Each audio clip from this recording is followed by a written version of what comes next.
First and last. যাই হোক, এসে আবু তালেব বিশ্বনবীকে বলতেছে যে ভাতিজা তুমি এগুলো ছেড়ে দাও, এগুলো এই যে দিনের দাওয়াত দেওয়া এগুলো ছেড়ে দাও, বা তোমার যে ধর্ম নিয়ে এসেছো তুমি এগুলো করা ছেড়ে দাও।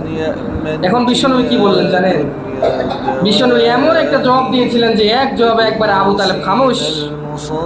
বিশ্বনবী বললেন, আমার চাচা, আমার এক হাতে যদি তুমি সূর্য এনে দাও আর এক হাতে যদি চন্দ্র এনে দাও, আমি মুহাম্মদ সাল্লাল্লাহু আলাইহি ওয়াসাল্লাম এই কাজ থেকে এক পাও পিছু পা হটবো না।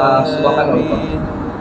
আমার এক হাতে চন্দ্র যদি এনে দাও, এক হাতে যদি সূর্য এনে দাও, আমি মুহাম্মদ এই কাজের উপর অটল থাকবো, এক পা পিছু হটবো না। সুবহানাল্লাহ।